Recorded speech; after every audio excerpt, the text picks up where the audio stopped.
Hello, everyone, and thank you for joining us today at Finding the Healer Within. In this episode, you're going to find all sorts of topics that I know you're really going to love. We're going to be speaking with a friend of mine, Rocio, who has been on a healing journey for many years and has gone through different modalities of healing in order to find themselves and be truer to themselves. And I really think you guys are going to enjoy this episode. We talk a lot about being grateful in our everyday lives, like from the moment we wake up, being grateful for everything that we have and we enjoy in this life. We talk about connecting the dots on repeated patterns and where the root of that comes from for Rocio, and maybe it'll resonate with some of you guys. We also are going to be talking about Aztec dance and the matachines, what that has been, what role that has played in Rocio's life, as well as giving yourself grace and being able to trust the divine, as well as accepting people in the place that they are in life. We talk about death, about angels and guides. So take a look, and I hope you enjoy the show. Peace.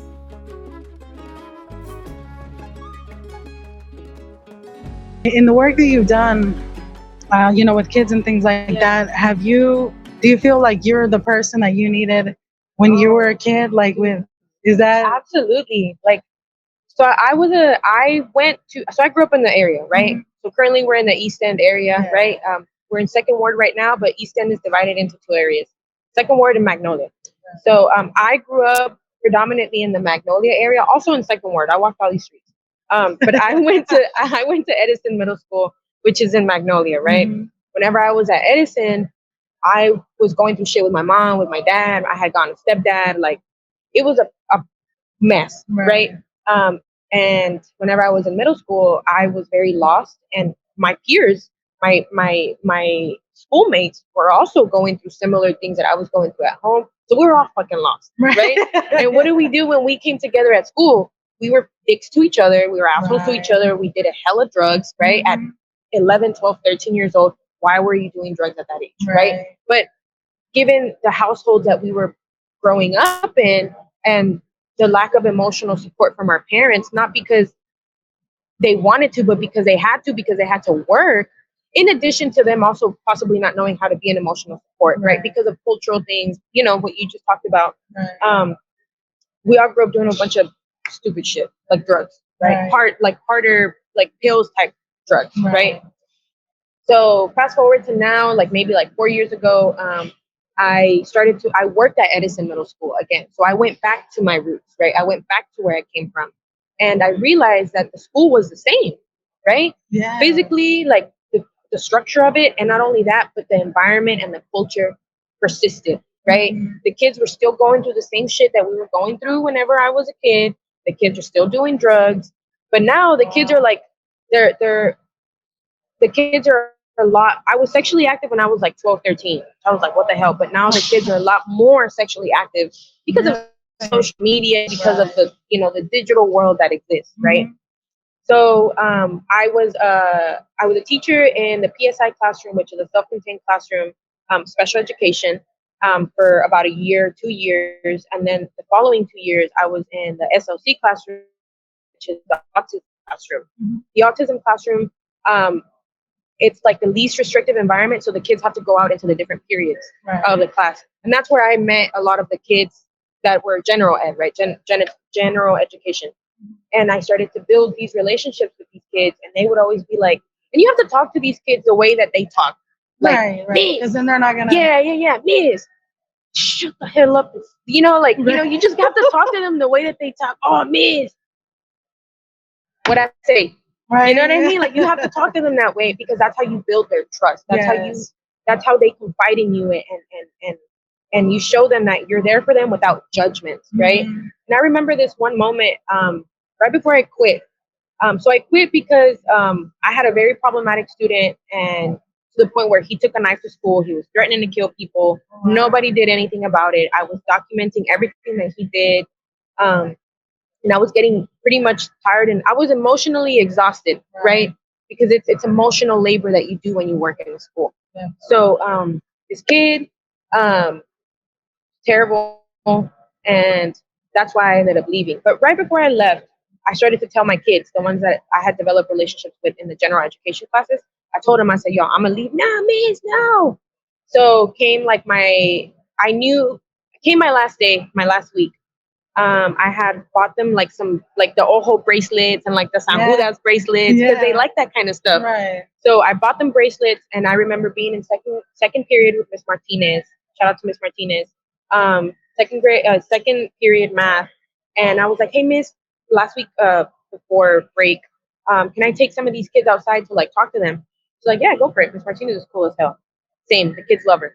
So I took my group of kids outside, and I gave them their bracelets, and I gave them the news that I was leaving. And I told them, I said, "Look, y'all," I said, "y'all got to stop being assholes to each other." And I told them just like that. I said, "Y'all are all going through it."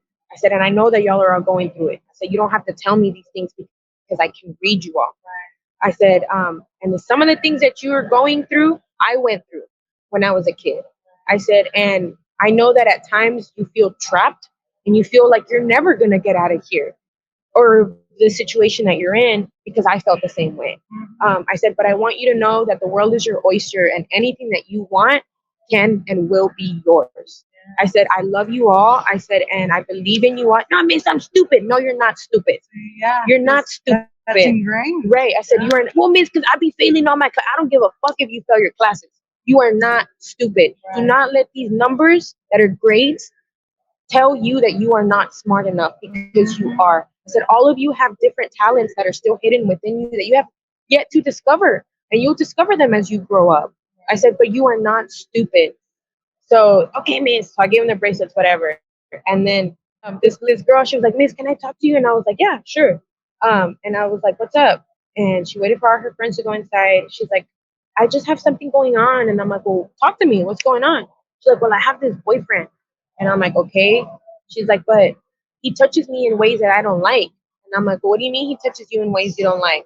She's like, "Yeah, like we'll be hugging or we'll be kissing, and he'll just come and he'll grab my butt." And I'm like, "Well, like, what do you tell him?" She's like, "I don't know. Like, I don't know what to say." And I'm like, "Well, you don't like it, right?" And she's like, "Yeah, I don't like it." And I'm like, "Okay, well, you can say no. You can tell him, hey, don't touch me like that. I don't like it." "Oh, well, what if like he gets mad?" I said, "Well, baby, that's his problem, not yours. That is his problem, not yours." I said, and I remember I had a green coffee cup and I had a consent sticker on there. And I said, "Look, let me go get my cup real quick." And I read it to her. I said, "This is what consent means." Consent.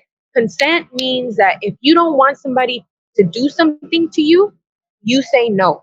And if you do, you say yes. And that's what consent is. I said, so if your boyfriend comes and he grabs your butt and you tell him, "I don't like it when you touch me like that. Please stop. No, you can't touch me like that." That is you not consenting to him touching you that way. Right. He was like, "Oh, but I didn't know I could do that." She's like, "I didn't know I could say no." Really? So, and then that's when it hit me. Like, I grew up the same way. We would walk up and down these hallways in between periods, and everybody was just always slapping each other's asses. Really? And it was just like normal, right? Yeah. And even if you felt uncomfortable because it was so normalized, you didn't know you could say no. Right. So when this little girl told me that, she broke down and she was crying.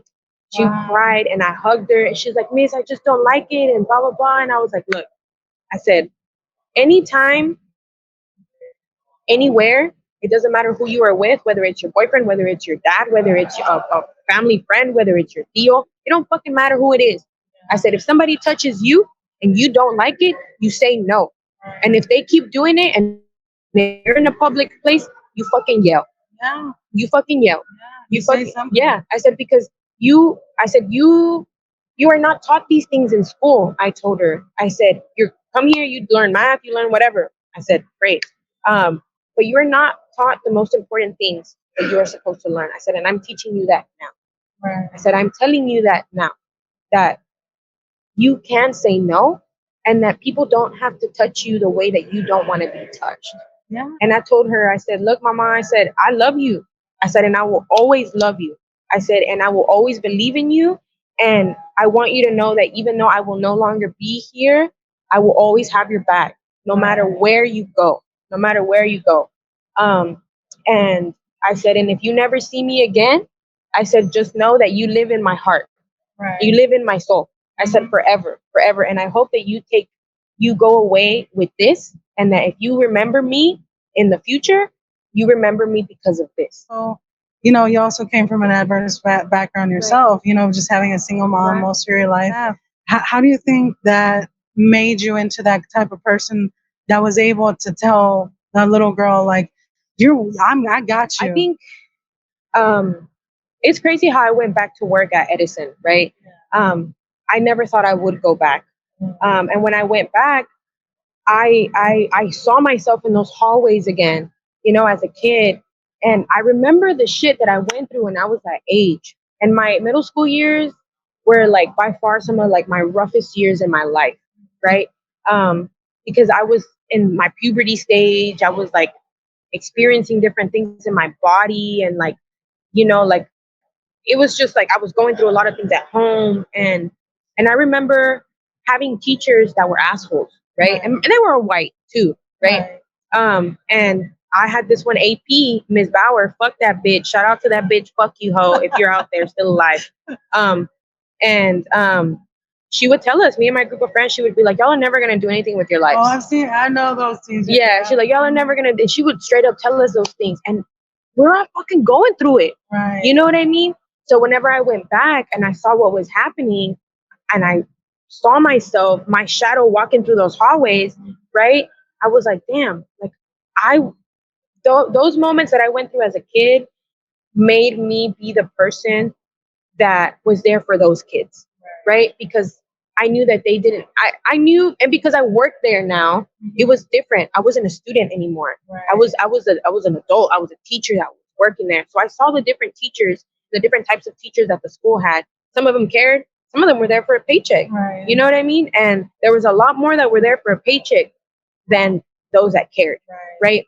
So then that was also a big part of like me, like wanting to be there for those kids, because I knew that they need to hear. Whenever I was that age, I wanted to hear a teacher tell me, Rocio, you got it. Right. You're going to be okay. The world is your oyster. Encouragement. Yes. You know? Yes. Yes. And because I never heard that, I wanted these kids to hear that. Right. So at the time that I was at Edison, like I healed my inner preteen, that inner part of me that from 10 to 13 years old, right? By going back there and telling these kids what I told them and helping them. Like it was a mirror, it was a reflection. All these kids were mirrors of me. I was a mirror of all of these kids, you know. So I used that and I took it, and that's what moved me to do what I did while I was there. You know, that was actually my purpose behind me going back to Edison. Healing is a never-ending journey, right? Where it's like, you know, at times you're gonna be like, okay, I'm good, yeah. You know, everything's fine, and then you're gonna, you know, fall into that pit and be like, oh shit, no, I am not fine, you know.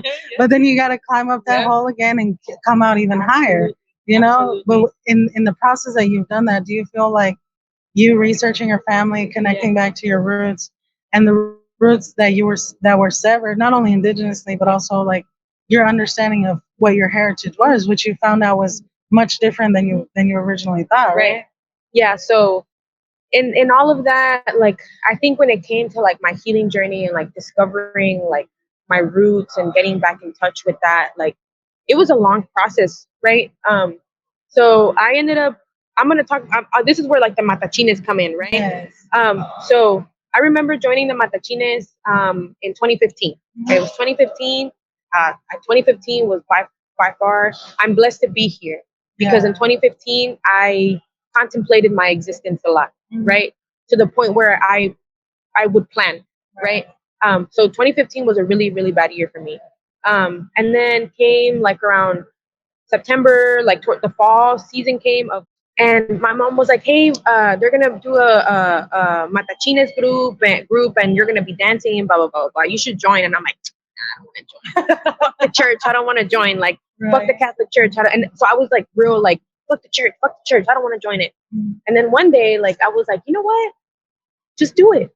See what happens. Yeah, you know? See what happens. You have nothing to lose. Right. Absolutely nothing. If anything, you have something to gain. right? No. When I joined the group and we first started to dance, I felt like a fire, like in my heart, in my soul. Really, like ignited?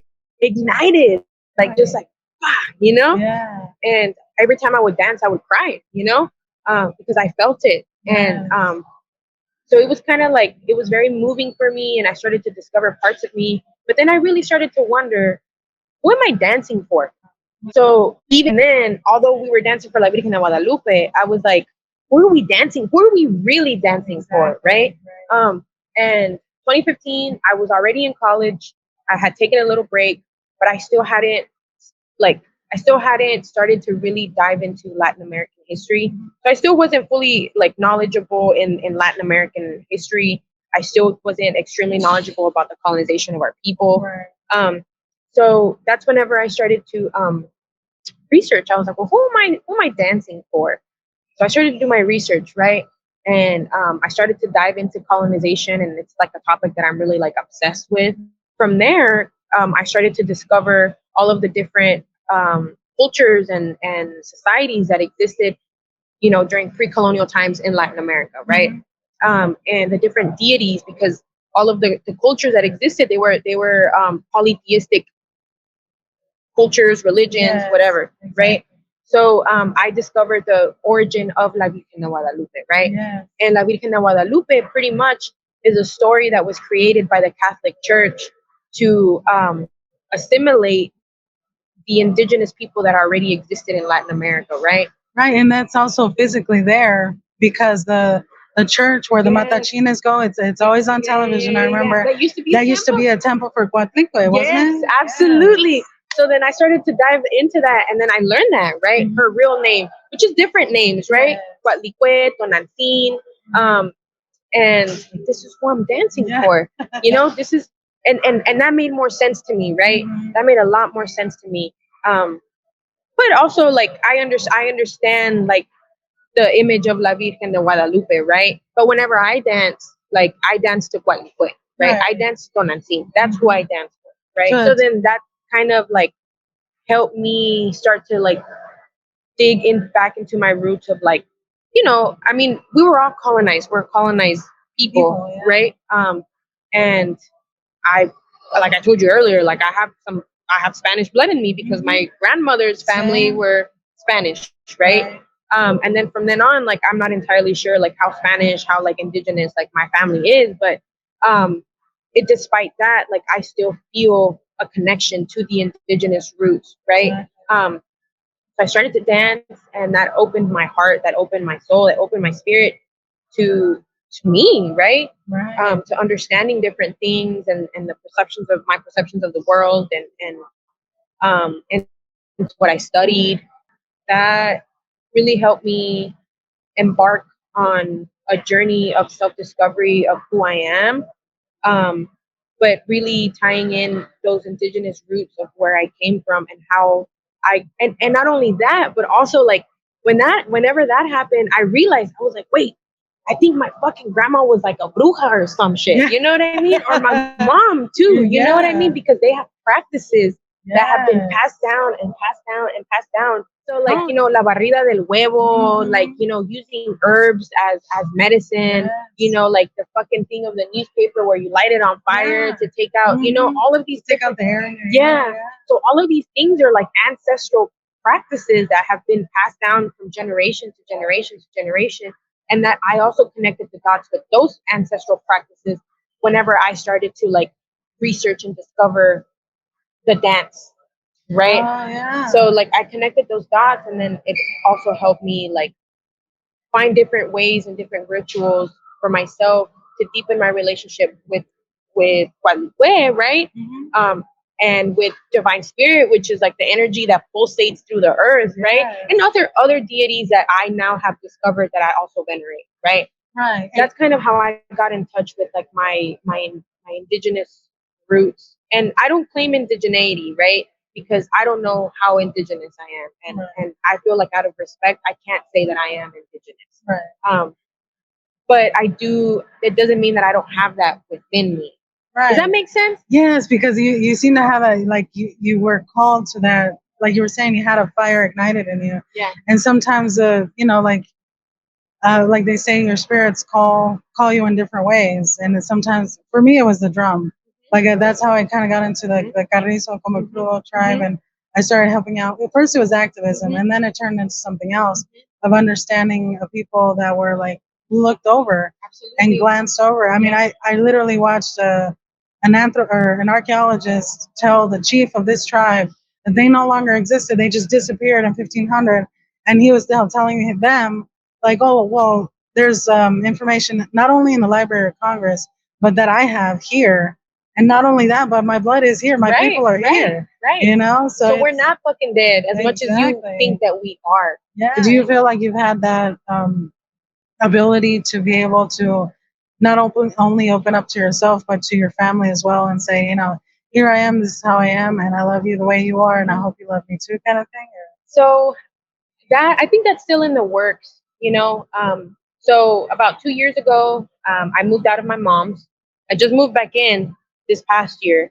But whenever I moved out, I moved out because things with my mom and I were like really like abusive, let's say. Right. Not necessarily physically, right, but verbally and emotionally, mm-hmm, right? And I was tired and I had to go, right? Now that I've moved back in, for me, it's kind of like whenever I first moved back in, things were rocking, right? But now, like I'm about to turn 30, and for me, it's kind of like, Mom, I love you, but you can't tell me what the fuck to do. Right. You know what I mean? So now, like my form of self-expression is kind of just like I kind of wear it in front of my family that I don't care what they say about me, right? I don't care what you think about me. I don't care if you think I'm a fucking lowlife because I work at a sandwich shop. You know what I mean? I don't care. Like, I don't care if you think I'm a pinche huerca fea because I have tattoos. You know what I mean? For me, it's kind of like, I told my mom recently, like in May, because I had gotten another tattoo, and she was like, I told you not to do it until I die. And I was like, so you want me to wait till you die for me to do something for myself? And I told her, I said, I don't do these things to make you mad. Right. I do these things because I want to do these things, because I like to do these things. Right, yeah. Right. I said, and I can't wait for you to depart from this world for me to start living my life the way that I want to live it. Because while you're here, I have to live it how you want me to live it. I said, that's not how it works. I said, because I have to prepare myself for the day that you die. Because if I live my life the way that you want me to live it, and whenever you die, I'm not going to know who I am. Right. I'm not going to know what to do. I'm not going to know how to, I don't know, make a fucking egg, to say the least, right? Mm-hmm. So I've opened up to myself, to my mom like that, in that way. And I've made it clear, like, I don't care. You know what I mean? And maybe that's not what they want to hear, right? Because it's not what they want to hear. But I've made it clear. And in that, like, that's where I come in and like honor myself. And be true to myself in who I am, my identity, and that's because we're evolving. We're humans. We're constantly evolving, right? And because we're constantly evolving and growing, like, I'm not going to be the same person I am today, like next year, in a couple of months.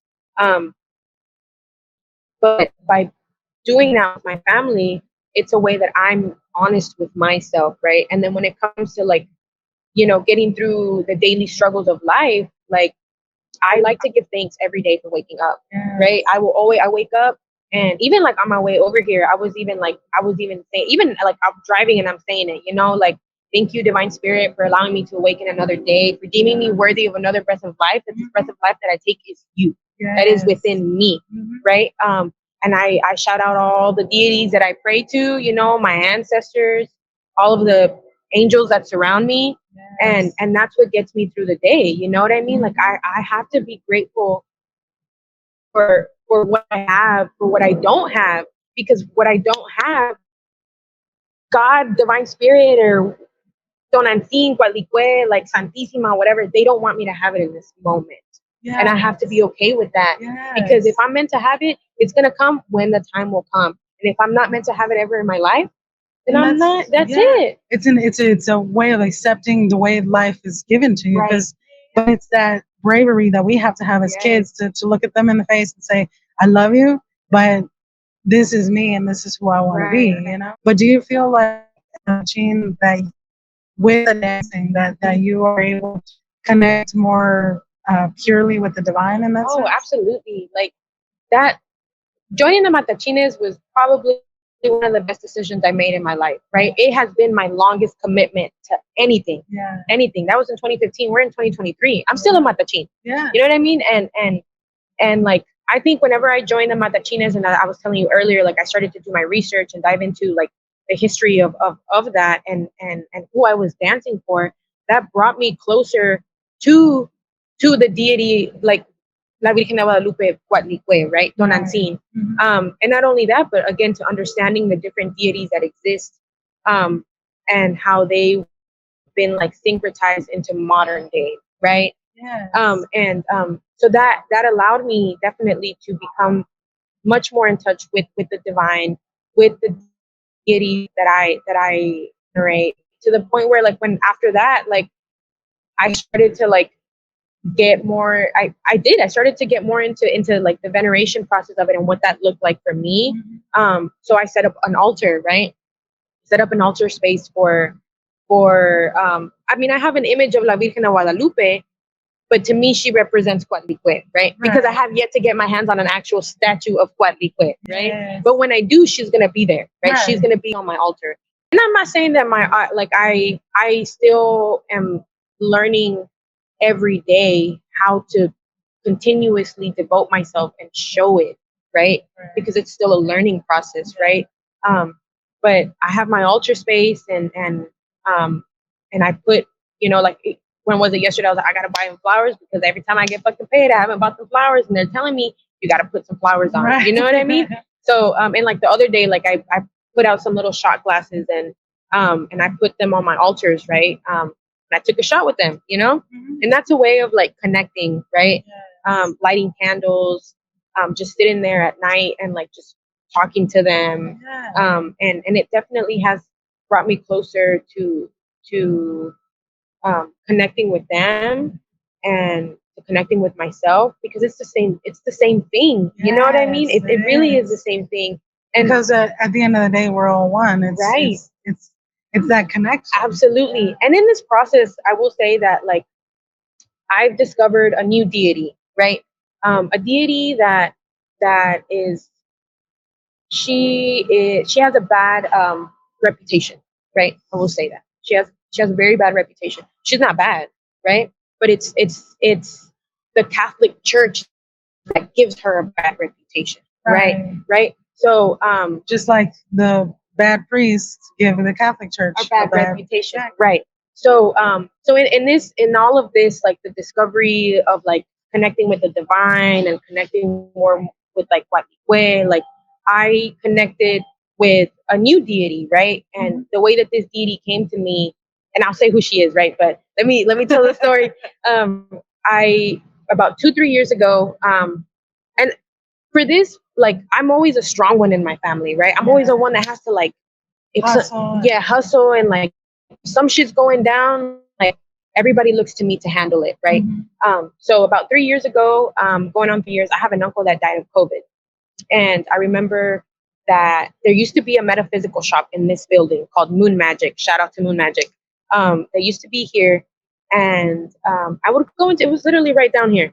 And I would go in there, and they had a statue of La Santísima Muerte in the corner, right? And I would always look at her. And I always like, I started to wonder about her, right? Because I started to see her more often. But I was afraid of her. I was afraid of her. Why? Because I was taught that que la Santísima Muerta era el diablo, era Satanás, era, something bad. Yeah.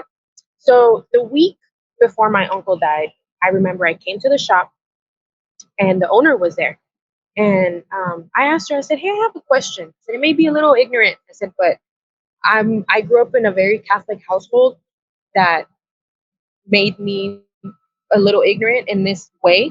But I want to know, like I said, who is Santísima and what does she do? Like why do people venerate her? And she was like, okay. She's like, I think, she started to go into her story, right? And she was like, as humans, she's like, we are afraid of death. none of us want to go through it, right? But it's a reality of life, right? It's a cycle of life because it's the only thing that we have guaranteed when we die. I mean, when we're born, right? Yeah, when we're born, it's the only thing we have guaranteed. She's like, so she invites you to understand and appreciate the cycles of life, right? Because we have plenty of deaths and rebirths as we're alive, right? Yes. And every journey. on every journey, absolutely. So you can die 10 times while you're alive, you know? And you're reborn. You come up from the ashes. You're a fucking phoenix, right? She's like, so she invites you to understand the process of death and to accompany, the people who are going through the process of death, right? And she's very loving, she's very nurturing, she's very caring. So I was like, okay, cool. So she answered my question and I left. That 2 nights later, I dreamt of her. I had dreamt of her. And when I dreamt of her, she was on an altar, right? And she had candles lit. So when I woke up, I was like, what the fuck? Like, this is crazy. I just asked about her. You know what I mean? So then that was that. And then like 3 days later, my uncle died. So for me, and it's crazy how it was like 3 days later because she usually comes to you 3 days before somebody dies. So my uncle died 3 days later. And when I figured things after my uncle died and I realized that I had been inquiring about La Santísima Muerte shortly before his death, I think that was a sign from her coming to me, preparing me for that, right? To be the death doula for my family, right? Because that's what I was, right? I was the death doula for my aunt, for my cousin, like in a lot of ways, right? So through the entire process and journey of like becoming a matachin and discovering the different deities that existed and venerating Huatlicue and like getting in touch with her and then getting in touch with myself, I learned of La Santísima Muerte, and her original form is Mictecacihuatle. Okay. There you go, yes. Mictecacihuatle, the lady of the underworld, right?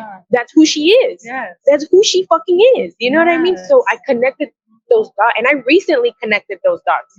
And I'm like, so it's like, you have these different deities that exist in present time that were created by the Catholic Church that are actually depictions of deities that existed during pre-colonial times, right? So like death was venerated during pre-colonial times, right? Because our people, our ancestors understood that we lived a cycle of life, and when you died, that was holy. Death is holy. It was a celebration. It was a detachment. Absolutely. So in all of that, I have come to become I become a devotee to La Santísima Muerte, right?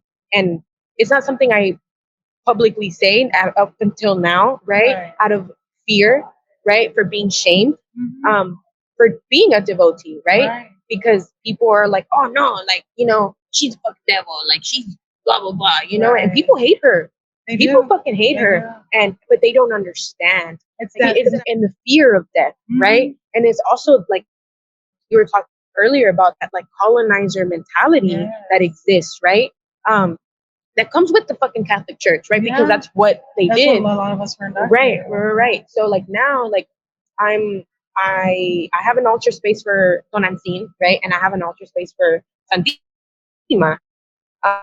And I pray, sometimes it's a little like, I feel like I'm in a pickle because I feel like sometimes like, they're like, oh, but what about me? But what about me? But I think that's just me in my head, right? And it's just me learning how to devote myself to both equally, and how they both intertwine with each other, right? Because one is the mother of life and one is the mother of death.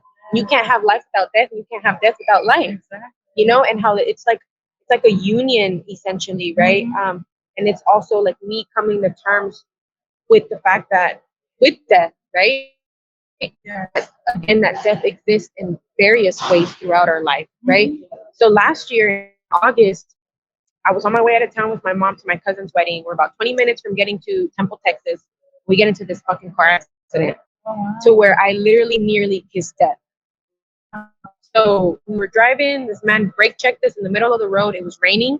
I hit my brakes locked. I hydroplaned. and we spun, and then we flipped and we flipped and we flipped and we flipped, and we ended up upside down. And You when and I, your mom? yeah, me and my mom. And when I tell you that, like, in that moment, I literally thought in my head, I'm never gonna see my friends again. I'm never gonna see my family again. I'm never gonna see my cousin Mary. Those thoughts literally crossed my fucking mind because I was literally, the car was fucking like it wasn't no longer spinning. It was fucking like flipping. Wow. And we ended up upside down. So whenever the car stopped and we were upside down, and I was like, oh my God, I'm still alive. Wow. I'm still alive. I'm still alive. You know, so I came back home, and I have a friend, a very dear friend of mine, who I see her as like a mentor in this process, right? Especially when it comes to Santissima, because she's a devotee to Santissima, and she teaches me things, right? And she was like, whenever you went through that, she's like, Santissima will always come, and she will present moments to you like this, where you're nearly about to die, but you don't die. She's like, and that is her way of being with you. That is her way of protecting you. That is her way of confirming that she is with you, right? So which is an odd way, right? But it's death. Yeah. And that moment was pivotal for me personally, right? Because I was like, man, I almost died. Like, I gotta stop complaining about shit. You know what I mean? Changed your mindset. Yes, yes. Like, I gotta stop. And even if it goes bad, don't complain about it. Be thankful for that shit. Because it's a test. Mm-hmm. It's a test of your character. It's a test of your personality, and it's a test of whether you're gonna level up or not. Right? If you're gonna become a step closer to your higher self, or if you're gonna have to go through another fucking lesson because you're stubborn as fuck. Right? Yeah. That's kind of like been my spiritual journey. And it started with the matachines, you know what I mean? It really did start with that, because that's what led me to do the research that I did. That's what led me to discover the deities that existed, that our ancestors venerated, right? And people are like, oh, well, the Aztecs were savages because they sacrificed people. I don't view our ancestors, whether they were Aztecs, Toltecs, Olmecs, whatever the fuck. I don't view them as savages for sacrificing someone, right? Because again, like we said earlier, death was a ritual. Death is holy, right? And it's to me, it's still a scary thing. Getting a call one day and someone telling me, "Hey, one of your friends died." Oh fuck, Right. But because I have that relationship with Santissima, I feel like whenever death arrives for me, right? Like when my dad died last year, she was there for me, right? And it's crazy. Like 3 days before my dad died, I saw her. I saw her. Was it in a It was dream? it was IRL, in real life. Yeah. I still was living at my roommate's place. It was late I had a rough day with the fucking dude, some scrub ass boy. He had fucking talked to me stupid, and I put him in his place, and he got mad because I put him in his place. So I was like laying in bed crying, not because of him, but I was crying at the fucking repeated pattern again. Right. I was so frustrated. So I was crying about some shit like that, and I'm laying in bed, and like I see, and it was dark, right? But I see like a shadow, like a figure, like a face. And to me, like, and I saw like the shadow, the color differed in like more of a blue hue, like a dark blue hue, right? I had dreamt her that same night too. And I saw her, and she was just like in front of me, and whenever I was crying, right, she was there, and I can't explain to you how I felt her embrace. Yeah. I can't explain it to you, but I physically felt it, right? 3 days later, my dad died. Wow. So she was there to tell me that my dad was gonna die. Right. And then I connected those dots of like her coming to me to tell me that my dad was gonna die while I was crying over I wasn't crying over a dude, but I was crying over the pattern that repeated itself. And then my dad died, and then I connected the dots. I was like, wait, like this is where the pattern comes from. Yeah. And like my spiritual journey and like my healing journey, and that's what those are the tools, those are the things that I use to get me through my days, especially when I have some fucking rough ass days, and again, like me joining the Matachines was also pivotal in my life to the unfolding of who I am, right? And to the spiritual journey that I have also embarked on. I'm going on 8 years of being a Matachin, right? some years have been a little bit more rough than others. Some years I want to give up, and I'm like, nah, I don't want to do this shit no more. But the reason why I don't want to do it is because of the religious aspects of the church, right? And given, like, I'm not Catholic, right? Obviously my spirituality does have some Catholic undertones. My times where I've been like, fuck this, I don't want to dance anymore, because the church gets involved, right? And the church wants to dictate what we can or can't do, right? And out of the Matachines, I've been there for 8 years. Last year, we formed another branch of the Aztec dance. So now we have Matachines and Danza Azteca. So now I'm a part of the Matachines and La Danza Azteca, right? Which I feel a lot more pride. I feel pride in both, right? But I feel a lot more proud of myself for being a part of La Danza Azteca, right? Yes. But also seeing how, like, the leader of the group once formed La Danza Azteca, but she's so indoctrinated into the Catholic religion that she doesn't understand that the dances that we do, no matter what dance it is, we're venerating a god. Exactly. We're venerating a fucking god. And it doesn't matter, like, oh, pues es que nosotros no danzamos para otros dioses. Baby girl, every dance that we do, every dance that is a part of that, is a part of that. Every different, even one dance that we're doing may be for the Maíz god. One dance that we're doing may be for Tlaloc. One dance that we're doing may be for fucking Ometeo. You know what I mean? Like, everything is different. And as much as you don't want, as much as you say in your head, no, these aren't for the deities. Yes, they are. Yeah. Every step that you take, every fucking spin that you do, every time that you fucking shake your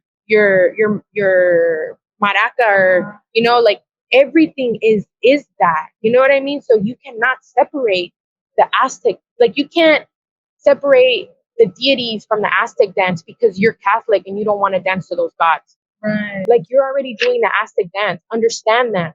You know what I mean? But people just, they want to stay in the mentality that they're in and not open their mind and their heart to actually understanding what it really is. You know? So it's like we have to look at things with compassion, patience, and understanding. And grace. You know? Exactly. And grace. And I think, like, grace is a word that I've been learning lately, right? Because, and then people, you gotta be graceful. You gotta be graceful. So I don't even know what the fuck being graceful means, right? And then even that in itself, right? Like, not knowing what grace is, what grace looks like, what graceful means, because I was never taught grace, right? So whenever people tell me you just gotta be graceful, I don't know what the fuck I'm supposed to do, right? So then learning in that process, like that grace, right? Like, what does graceful mean to me, right? And how do I see that for myself? So then I learned that, like, learning to be graceful with myself is like not being hard on myself for my decisions, right? That have potentially put me in a risky situation, or have fucking repeated another pattern, right? But like I'll give an example. Like, recently, right? I don't really talk to anyone, and I wasn't talking to this person. This was just a person I would mess around with every once in a while, right? And this person that I would mess around with, you know, because whenever you mess around with people, right, and you partake in the sexual experience, you are at your most vulnerable, right? You're literally at your most vulnerable. It's I don't give a fuck what anybody says, right? Yes. Even if a dude is like, well, I don't fucking like you, I don't have feelings for you, we're just fucking, nah, boo. This is still vulnerability at its exchange of absolutely at its finest, right? So I was messing around with this dude, and he was a fucking dick, right? Fucking asshole, Adriana, asshole. Pero yo seguía,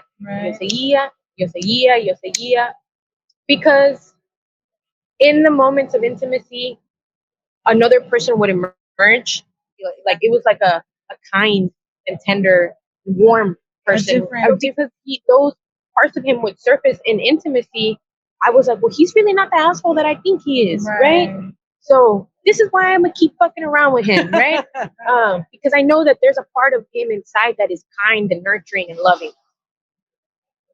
So recently, in January, we had a disagreement, and it got pretty heated, right? We argued. He talked to me fucking stupid, and I remember I confronted him and I said, look, bro, like, I don't know who the fuck you think you are, but you're not going to talk to me like that. Right. Like, just because we share moments of intimacy doesn't mean that you have any right to come and treat me that way. I treat you with nothing but kindness, respect, love, and I've never spoken to you that way. So I expect the same. After that happened, we didn't talk for like 4 or 5 months, right? Come May, last month, we saw each other at a party. Hadn't seen him again since January, and it was like 2:30. I'm pretty lit, and he comes up to me. He's like, "Hey, what you doing after this?" I said, "Nothing. I'm going home. What the fuck you think I'm gonna do?" And he was like, "Well, come over." I was like, "No, de pendeja," said yes, right? Yeah. And there have in the moments of intimacy that we had shared, there had already been moments where he had not respected my boundaries, right? But I continued. Right. And this last moment, I pretty much had a scare, right? And I was losing my shit this last week. That's why I was losing my shit this last week, Right. because I was scared. I was like, I can't be fucking pregnant. Absolutely Right. not. No. And so last week, I was freaking the fuck out because the week before I had felt sick. I was like, oh, ya valió madre, yeah. Yeah. Like, you already in that state. Yeah. So I was like, fuck. So I remember one day I texted him and I said, hey, let me know when you have some time to talk. We have to talk. Oh, well, what's up? I'm at work. I said, I'm not trying to take your time up now. Just let me know when you have time. He's like, well, what's up? I said, okay, I'm late. Well, how late are you? Like 4 going on 5 days late. Oh, well, is it too early to take a test? I had already taken 2 tests. They came out negative, but it didn't take away from me being late. Mhm. Because sometimes, you can take a pregnancy test. And the hormones are Right. So that's why I was freaking out. Fuck. So then I text him and he was like, well, I don't want to talk about hypotheticals right now. And that, Adriana, oh my God, that it made me angry, bro. Right. Angry because I was like, I was livid because I was like, what the fuck? This dude don't want to talk about hypotheticals right now. Pretty much saying, I don't want to talk about hypotheticals right now. Once you confirm, hit me up. You know what I mean? And to me, it's all on you. Right. And to me, and I texted him, I said, we were both a part of this process. I said, but you decided to have the full experience without consenting with me that you could have the full experience. Right. And now you're telling me that you don't want to talk about hypotheticals. Get fucking real. You know? Take accountability. Right. So then I went through it last week because I finally got my period. And I was thankful for that. But I had put it out in the universe. I went out, I was a sunny ass day. I said, Divine Spirit, it's gonna be what you want it to be. Right. It's in your hands. This is out of my control. I'm gonna keep playing the waiting game until I find out what is going on. Right. I can't control this, right? So I had let it out into the universe and then I got my period. And then I started to really reflect on his answer, right? Yeah. And how he was like, oh, he even said, forgive me for being so nonchalant, but I would rather take this step by step than jump into conclusions. But it's like, as a woman, we have to jump. You know what I mean? Like, there's no step by step because you got to have the plan set in place for the fucking conclusion, whatever the fuck the conclusion is. Right. So, so that was it. And I really started to reflect on who this person really is. Right. And on, taking this person for face value and not for the potential that I see. Yes. Right. And where that comes from. Right. So then I started to really ponder all of that last week. Like, this dude was an asshole. He's treated me like shit before. Like, he fucking disrespected my boundaries. Like, he has done things without my consent. Like on top of that, like, I have a whole fucking list, right? Why did I allow myself to continue to be in something like that, knowing that this person was not good for me, even if it was just, but again, because it's such a vulnerable moment and exchange of energy, like, why did I continue to allow myself to do that?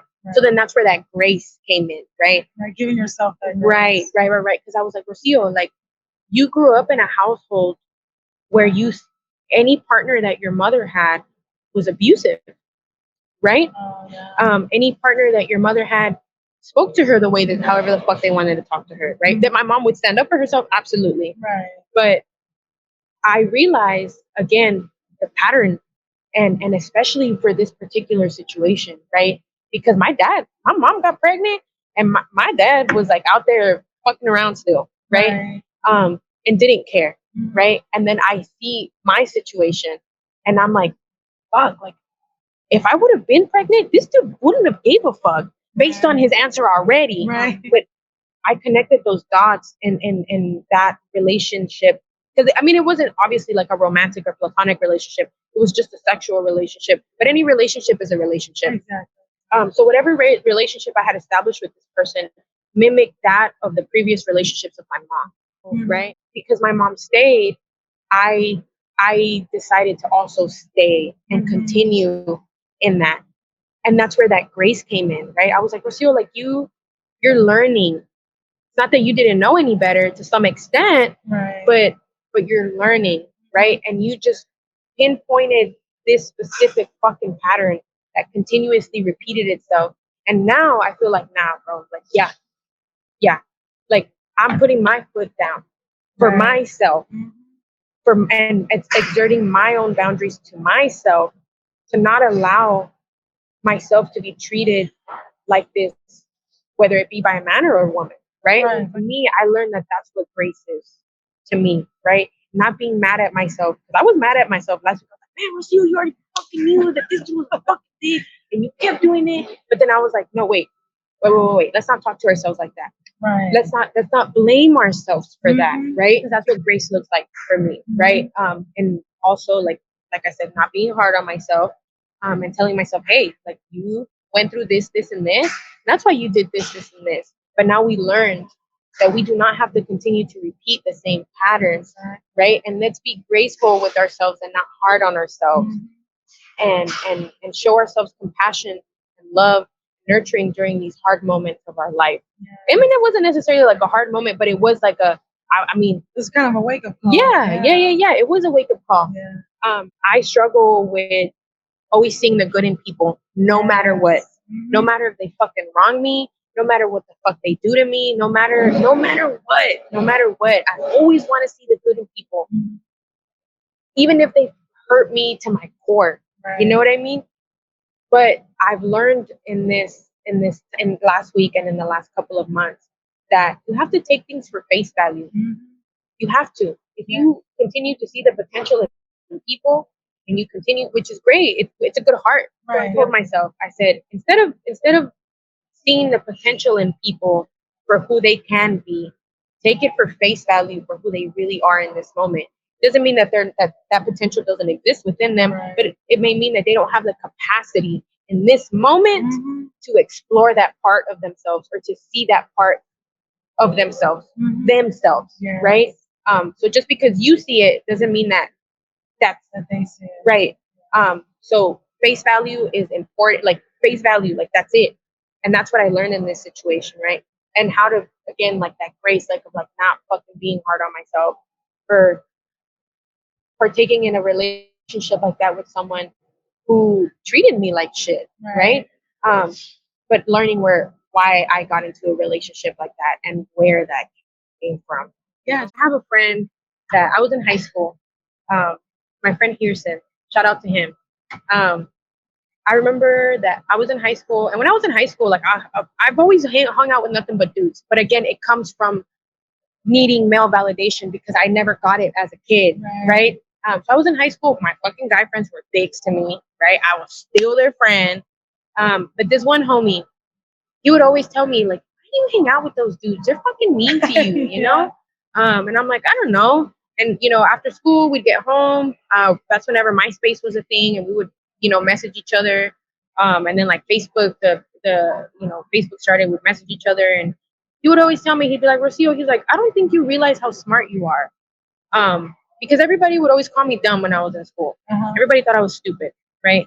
And I believed that myself, right? Because my peers thought that about me. He would always tell me, he's like, Rocio, you know, you're pretty intelligent. Like, you hit the books pretty hard. Like, you're kind of a nerd, and you don't really see those things about yourself. He's like, I believe in you. I believe in your potential. And I believe that you don't have to deal or tolerate people who treat you that way, right? So he would always tell me those types of things, right? So I was a senior, he was a junior. I graduated, and in the summer of the juniors entering their senior year, he was in a car accident and he died on impact, right? And it was one of the most painful things. Like my grandma died, but my grandma was like nearly 90, and I understood that she had to die, right? Then my friend was 15, right? 16, and he was valedictorian of his class and already had a full ride to A&M. You know, so to me, I didn't understand that, right? But it was very painful for me whenever my friend died, and I mourned him for a couple of years. But then I realized that he was always with me, right? 'Cause I dreamt him a lot. I dreamt him so fucking much, and I still dream him. One of the times last year that I did shrooms, I was standing in my roommate's kitchen, and I closed my eyes and I saw like a portal on top of me, but it was like an angelic portal.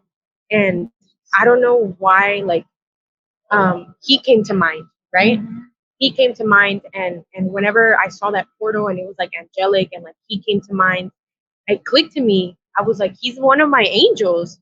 He's always with me. And recently, I want to say in the last like 6 months of this year, I had a dream of him. And I remember in the dream, our dreams are pretty vivid too. I was walking down the street. And as I was walking down the street, I bumped into someone shoulder to shoulder. And when I bumped into someone shoulder to shoulder, I turned around and he turned around, and I looked at him and I was like, Kirsten? He's like, Rocio? And I'm like, yeah, but he was grown. Wow. You know what I mean? We were like, I was grown, he was grown, like he had more like adult man features. And I was like, I haven't seen you in so long. And he's like, yeah.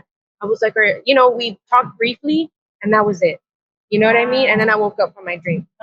But it just shows that, like, no matter, like you said, if people depart from this world, like we're still able to communicate and build relationships with them.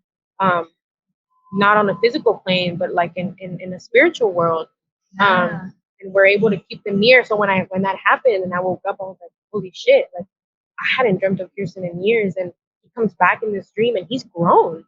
You know? So it's like, I don't know, That's so cool. Yeah, it's almost like he came back and was like, hey, I've been doing my own thing over here in the spirit world, And it's even like, not only that, like putting things to rest in our own minds, like understanding that the spirit world is there, and that we can, oftentimes we wander in our dreams into the spirit world. But I feel like at some point we have to let go of all the things that we've carried in this life, and that once we go into that other plane, that we see things from a perception that we didn't before. Do you feel that same? Yeah. So it's crazy you say that, because like I haven't been reading too much about it, but I have read about the Dante's Inferno. He goes through like the different levels of purgatory, but how that exists in like in pre-colonial culture in Latin America, right? With like with the gods of the underworld, right? Yes. And how when you die, you go through 9 different stages of hell, right? Or purgatory, let's say. Right. And how each stage is different, right? You're gonna cross through some mountains made of obsidian. You're gonna go through some wind that literally cuts your skin, and how like in our culture, like in our ancestral culture, like we have I don't know how to say the names of those dogs, but the naked dogs, the bearing dogs, the black ones. You know which ones I'm talking about? The Xoloitzcuintle. It's a type of dog. It's a type of dog, and he's this type of dog is known to be the guardian of the underworld, right? So to accompany us in our journey into the underworld, right? Through the different layers that we go through. And obviously, like each layer that you go through, and as you descend into purgatory to meet the rulers of the underworld, each one is going to become much more challenging, right? And each one that you go through sheds a layer of you, as you said, to go into this other world, right? And it sheds you from memories, it sheds you from ego, it sheds you from all of the things that make you human, to just put you as I guess as energy or as as that pure energy that you right, were originally. right, back into the underworld. And then once you reach that underworld, it's kind of like they will decide that the rulers of the underworld will decide whether you will stay or whether you will be reborn, right? Because did you learn your lessons or did you not? Right. So that's kind of like, I don't know what happens when you die, right? Right. But when I think of death, like to me that does make sense a bit, right? Not this whole heaven and hell thing, right? Yeah, because that's kind of cut and dry. You know? Right. It's not as deep, right? And when I think about it, and I think about those 9 layers of purgatory that it's said that we go through whenever we die. Whenever somebody dies in the Catholic religion, in the Catholic faith, you do a novenario. So whenever my dad died, I did a novenario for him just by myself. Yeah. And I connected the dots of the 9 levels of hell with the 9 days of the novenario.